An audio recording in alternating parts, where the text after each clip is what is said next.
Well, I couldn't find any positives yesterday, but how does Baylor move forward after that loss to Kansas State? We're going to have to talk about it. This is Locked On Baylor. You are Locked On Baylor, your daily podcast on the Baylor Bears, part of the Locked On Podcast Network, your team every day. Hey, everybody. Thank you for joining for another episode of Locked On Baylor, brought to you by FanDuel. Thank you for making it your first listen today and every day. Super appreciative of that. It is your team every day. We're the only place giving you nothing but Baylor athletics content 5 days a week that isn't being paid straight from the university. I'm your host, Cam Stuart. We're talking more basketball today, and thankfully for you guys, Lady Bears don't play this week, so until Saturday. So we're going to have to talk a little bit more about that Baylor loss last night or Tuesday night. God, I can't even remember the days of the week. In overtime against Kansas State. We're going to talk about the women's team a little bit later on and some wacky stories out of the Big 12 as we've heard yesterday. But first things first, we're kind of closing the book a little bit on this Kansas State game. And we're going to hear from Coach Drew in this segment. But a day later, it's still ugly. Like, I can pull some positives in terms of going forward, but it doesn't negate the negatives that this game brought. And trust me, I'm not stupid. I know all the players and the coaches and everyone surrounding this program feels this way too. It was not an effort thing. It wasn't a lack of effort, which is refreshing. Not that this team has had that problem, but these are not effort things. They're, I think, fixable things, but things we shouldn't or didn't think we would see on January 16th. Is that a good way to put it? Because it wasn't an acceptable win, and no matter how positive we try to spin it, it's not going to be acceptable. But there are ways that make this not as bad a loss as it could have been, I guess is what I'm trying to say. Well, I'm not great with words. Coach Drew is usually great with words, and he kept it pretty short after the game Tuesday night in Manhattan. Here's what he had to say about not only the team's effort, but mainly about the shot selection that we all recall. It's a blessing to play in arenas like this. It's a blessing to play in the Big 12.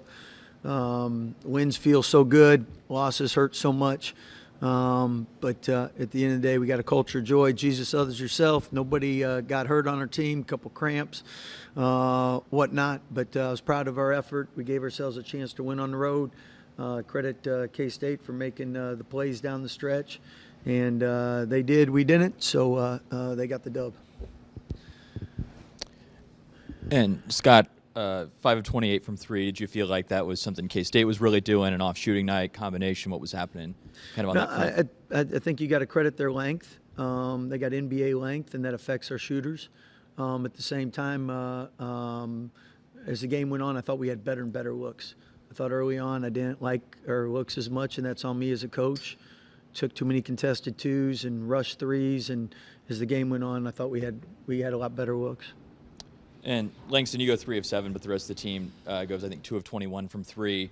Did it feel like you all were playing a little bit tighter as the shots weren't going in, or how did it feel in overtime? I just want to give thanks to God just for us allowing us just this opportunity to even be here and play K-State. We didn't come out with what we want, but we're still blessed, And, shots down the stretch, we weren't playing tight. We were just playing basketball. We all believe in ourselves. We all work hard. We're in the gym every day. So the shots just didn't fall tonight, and we just need to get back in the gym and keep working. Yeah, so no way to sugarcoat 5 of 28 from three. But you heard Scott Drew say there that he didn't think they were bad shots. He's seen this team take bad shots. That wasn't it. Langston Love goes on to mention, I don't think our guys were tight. We had open looks. We thought they were going to go in. And to me, that's yes and no. Look, I'm not cocky enough to sit here and be like, well, these were dumb shots. Scott Drew is wrong. He's going into the Hall of Fame. I think he knows better shots than I do. But it did seem early in that second half, especially, that they were shooting off the dribble, shooting contested, shooting early in the shot clock. As the game went on, absolutely, they definitely got open looks. I look specifically at that one at the end of regulation.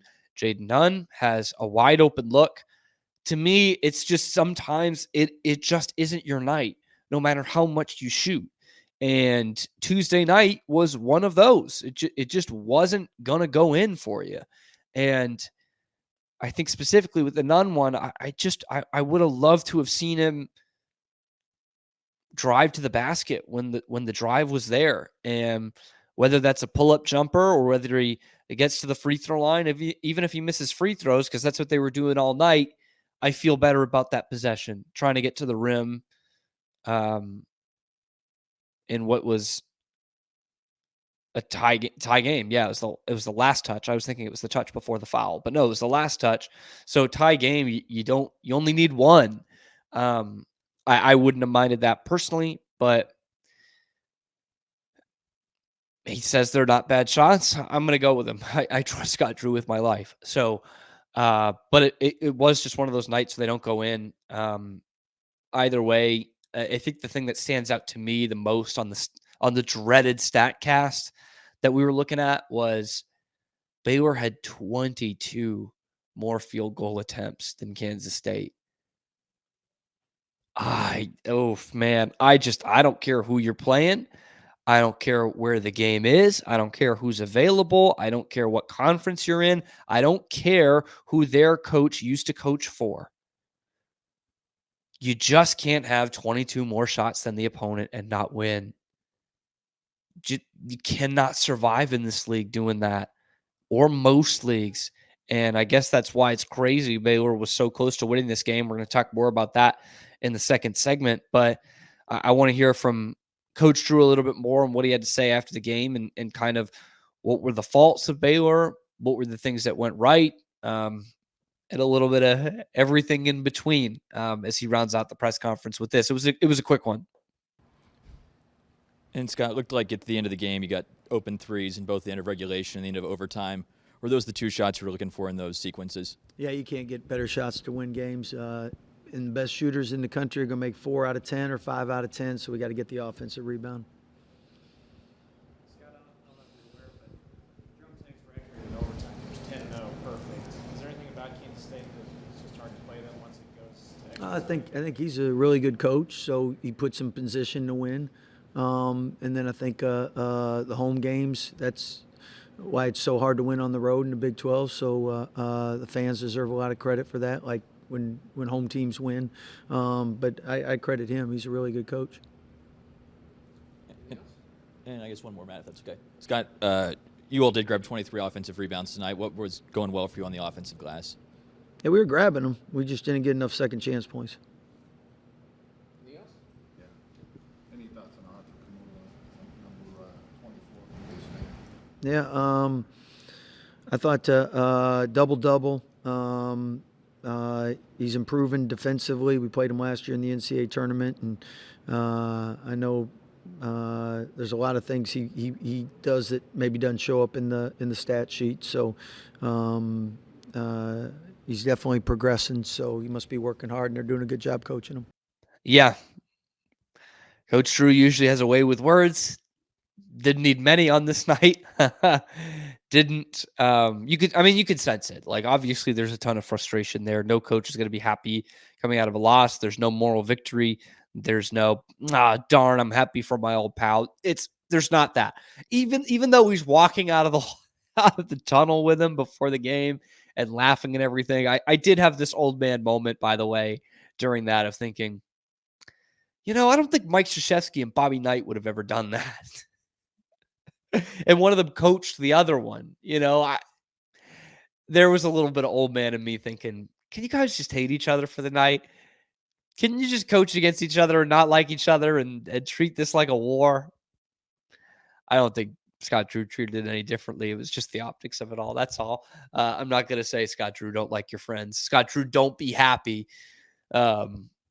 Anyway, it's time to flush this game out, but we're going to talk about it a little bit more in the next segment, but only from the positive side and how Baylor can improve on these things. And there are some things on that stat cast that I see that sticks out to me that actually were kind of good things for Baylor. as a matter of fact.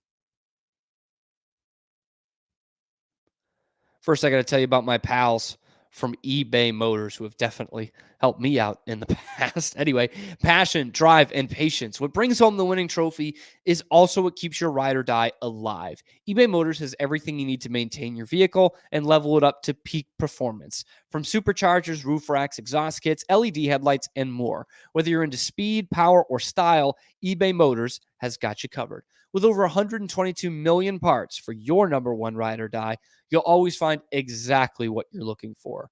And with eBay's guaranteed fit, your part is, you guessed it, guaranteed to fit your ride every time or your money back. Because with eBay Motors, you're burning rubber, not cash. With all the parts you need at the prices you want, it's easy to turn your car into the MVP and bring home that win. So keep your ride or die alive at ebaymotors.com. eBay guaranteed fit, only available to U.S. customers, eligible items only, and exclusions do apply.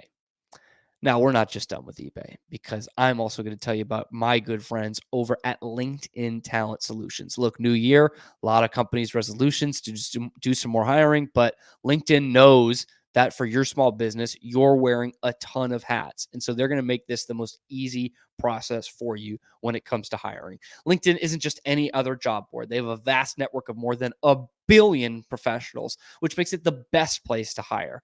Hiring is easy when you have that many quality candidates. Kind of goes without saying.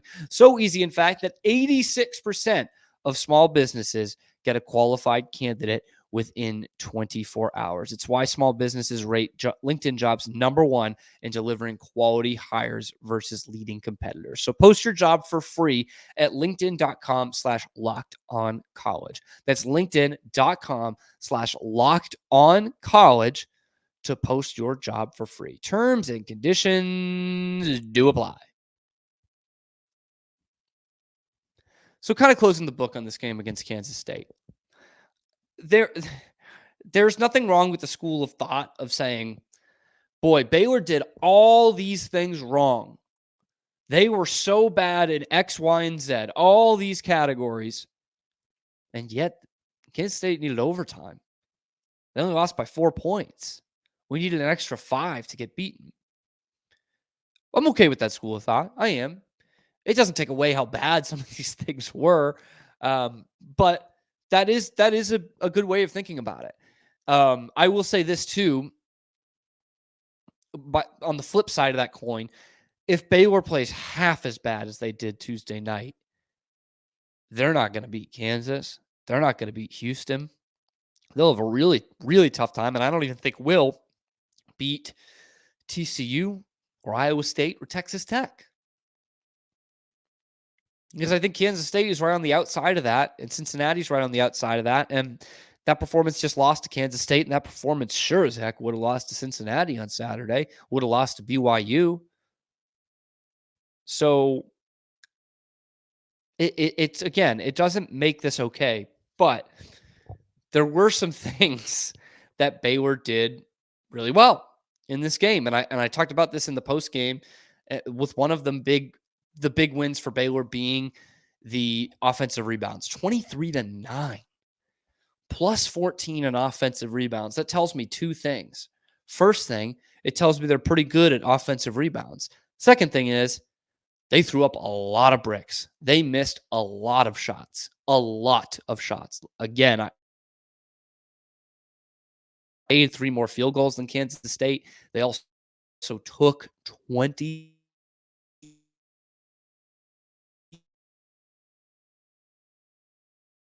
Doesn't that make you want to rest? 22 more they lost.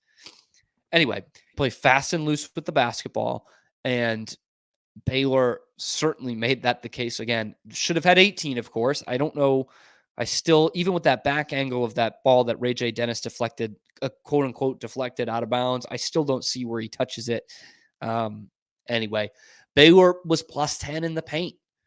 And, it didn't win you the game, but I actually liked what we saw from the big men on the court as the clock was moving.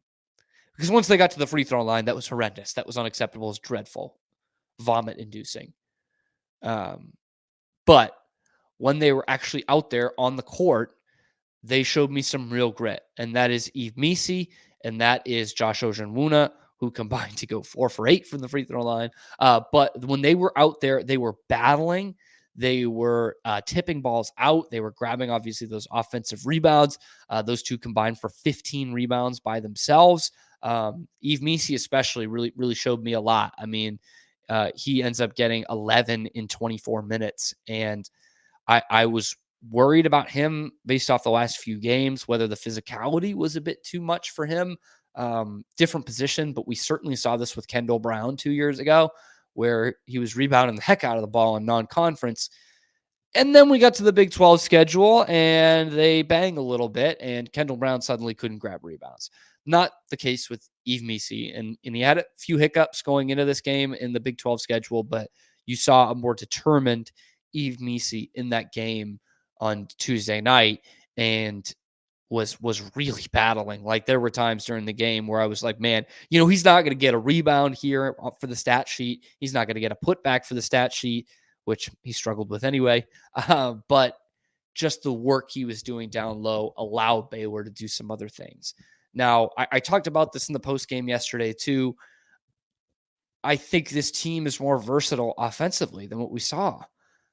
I just, because I've seen it in other games. I saw it against Cincinnati, where they only shot 25% from three. And I saw it against Oklahoma State, where they shot even worse from three, 2 of 16. I've seen this team play inside and out. And I think Spatola did mention this during the broadcast of how much more effective Baylor's offense is when they get a touch in the paint. This team should be doing that more because they can score in the paint. I've said this a million times. Last year's team could not. And just having a threat, if Flo Thamba could have given them 6 or 8 points in the paint last year, that could have made their offense so much better spacing wise, but he couldn't. And this year you can do that. Josh O can give you that. Yves Misi can give you that. Both of those guys are like absolutely capable of giving you a double-double night in, night out. And so I needed more of that in the game against Kansas State. That's something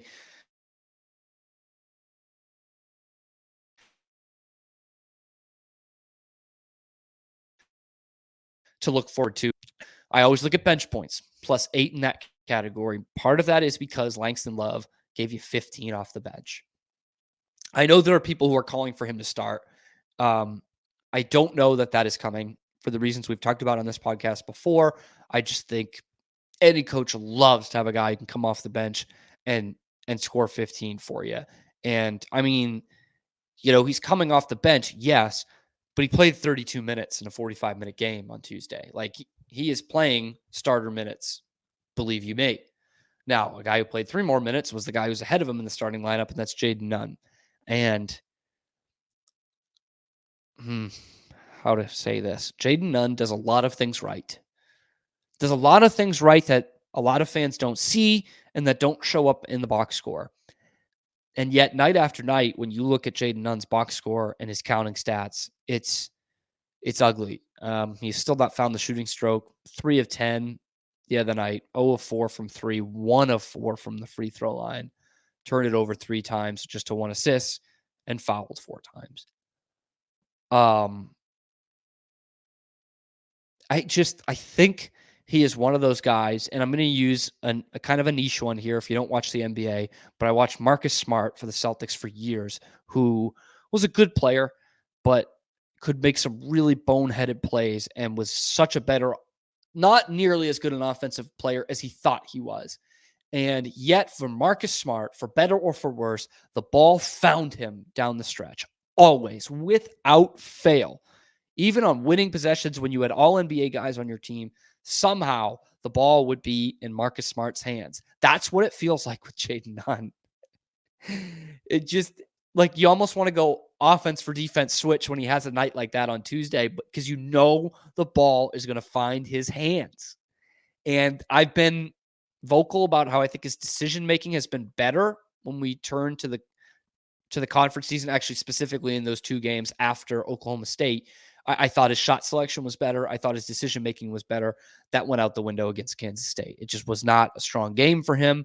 I do think he still gives you really good on-ball defense on the perimeter. And that's just not something you're going to see in the box score. They also don't do plus minus on the StatCast, so you won't see it there either. But I think just getting him more comfortable on the offensive end, and maybe that's saying, hey, Jaden, I know the role you had in the past in Providence or in the other places you have played, but you don't have to do that here.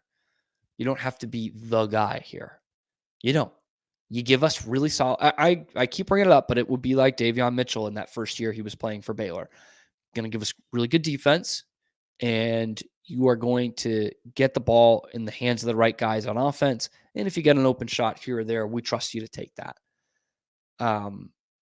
But consistently, he is having double-digit shot attempts, and I don't know that that's what's best suited for this team. Anyway, all of that to say, Baylor led the game for 37 minutes, which can be good, it can be bad, however you look at it. But they did a lot of those things that coaches love. They did a lot of those things well. Offensive rebounds, turnovers, second chance points were okay, bench points. And I thought they improved defensively. In fact, their defensive rating went up from KenPom. Went up, I think, significantly, like 5 or 10 spots. That's what's positive about this team is coming around defensively. There's really nothing I can point out last game defensively that really irked me. I can't find one. They do allow Kansas State a 9-0 run to end it, but there's nothing specifically I can point at and be like, this is why this defense is failing, because it's not. It's getting better. So those are the feathers you put in your cap as you look forward to Saturday against Texas, which is a game we will preview inside and out on tomorrow's show. But there is a wacky story here in basketball in the Big 12, and we have to find out how that affects Baylor. But first, we got to hear from America's number one sportsbook, and that is our pals over at FanDuel. Okay, we're heading into the divisional round weekend. It's my favorite weekend of football every year, at least on the pro side. And you still have plenty of time and options to get in on the action with FanDuel. Okay, right now, new customers get $150 in bonus bets guaranteed when you place a $5 bet. That's $150 in bonus bets, win or lose. The app is so easy to use. They're helping you out. They're helping you make money. You have things like the live same game parlays, the parlay hub, so you can see what other people are going with, over-unders, spreads, prop bets, any of that. You can do it at FanDuel. So visit FanDuel.com/locked-on and make your first bet a layup. That's FanDuel.com/locked-on, LOCKEDON, to make that first bet a slam dunk, even better than a layup. FanDuel, official partner of the NFL and America's number one sportsbook. So a crazy story out of Big 12 basketball that I'm sure you've all seen. It broke yesterday afternoon. TCU women's basketball has canceled their next 2 games, which means, yes, forfeits their next 2 games against number 7 Kansas State, which would have been last night, and number 24 Iowa State on Saturday. They cancel the game, forfeit the game, however you want to see it, because they said they didn't have enough players to field a team. This is a bizarre story. There's something we haven't heard yet. I just know it from Mark Campbell's team. There's something we have not heard yet. But in their last game on Saturday, they played, not just dressed, they played 10 players. And Jaden Owens, the former Baylor Bear, tears her ACL in practice the beginning of this week. Obviously, bad deal. It looks like her college career is over. And sad deal. And so then you're thinking, okay, 9 players available. And then all of a sudden, TCU says, we don't have enough. And there are reports coming out that there were more injuries at that practice. It has to be. It has to be either that or they got a viral infection or something that infected half the team, because they are all of a sudden giving up 2 games against ranked teams, one of them at home. this is a team that's going to be clawing to get into the tournament, and they're ruining their chances at 2 big RPI wins. So there is something bigger going on here in this TCU program, and I'm not sure what it is. I'm hoping it's not a transfer portal situation. This is a team that brought in their whole starting 5. That's purely speculation, by the way. Nothing to suggest that, but I'm hoping it's not for the sake of basketball. But they brought in 5 starters this year from the transfer portal, and we're seeing more and more teams and players enter the portal in January here in midseason as we get going in the conference schedule. And arguably their best player just goes out for the season. So I hope that's not the case. I'm guessing it's more of an injury thing, but that makes you wonder what happens there. What is happening in practice that's so hard that they're getting multiple players hurt in the same week and unable to play. One report said that they had just 6 scholarship players available, which would qualify. But then I would say, are there no walk-ons on this team at all? Are there no cheerleaders with a jump shot? Are there no, high school players out there who are just roaming as regular students at TCU? Well, we're about to find out, because TCU is now holding open tryouts, like Invincible style, middle of the season, to come play on the team next week. And I feel for them, man. That's a tough situation for a program, for a team that was 14-0. Like, we were talking 2 weeks ago about, is this a sleeping giant in the conference? Like, is TCU finally figuring this thing out in women's basketball under first-year coach Mark Campbell? And this is just a real unfortunate situation. Like, I can't even really laugh at it, even though it's TCU. And so how does this affect Baylor? Well, Baylor has a week off going into their game Saturday. And that was supposed to be an advantage, that rest that they would have over their opponent, who was traveling to Fort Worth and is called Kansas State. Instead, I don't know if Kansas State did make the trip, because it was announced the day of the game. So I'm not sure. But now they get the extra rest and get to prepare for Baylor without. I know that the scheduling gets mixed up because you're preparing for TCU, but you don't have that 40 minutes on the road tough basketball game before you play Baylor. So that would have been a nice break for Nikki Collins' team, who needs a win, and they've lost 2 in a row and have to play a top 10 team in Kansas State, number 7 in the nation right now, as good as they've played in a long time. So this is going to be a big, big game at the Pavilion on Saturday. 2 obviously top 15 teams. But Baylor now does not have that advantage because of the extra couple of days of preparation for the team, and hopefully that team getting worn out a little bit, because TCU does not have enough players to play. Wild story. I've never seen this in the Power 5 ever, like at all. And there's what's interesting too is that, but kind of closing the book on this, but there is a special waiver you could send out to the NCAA to get games moved. We see it all the time with, like blizzards or hurricanes, the beginning of a football season. There is a waiver you can bring to the NCAA, say, hey, we can't play this week. Here's why. And a lot of those times they get passed. That's why you see these games get rescheduled and everything. And so I don't know. I imagine they did put in that waiver. I would think they'd have to, and it probably just got denied. So that's what's striking to me. What is the situation? How many players are available? Is it not enough to field a team like the NCAA thinks it's not? Does the NCAA think they're fudging it a little bit and should be playing these games? Or are we looking at the team that's holding open tryouts in the middle of the conference season? I don't know. Hopefully it gets corrected there at TCU. Hopefully it doesn't happen to anybody else, but that's the situation that Baylor has going into this weekend against Kansas State, is that the Wildcats do not have to play that midweek game. Anyway, that's going to just about do it for us here today. Let me know what you think about Tuesday's game, what positives you're taking from it in that loss to Kansas State on the men's side, how the ladies can prepare for Kansas State on the women's side of things, and what the men need to do to correct going forward and how that might manifest itself Saturday morning against the Texas Longhorns. We will come back tomorrow with a breakdown of that game that's going to be played at the Moody Center at 11 a.m. on Saturday in Austin. Until then, be sure to like and subscribe. Leave a comment down below. Thank you for making it your first listen today and every day. This is Locked On Baylor.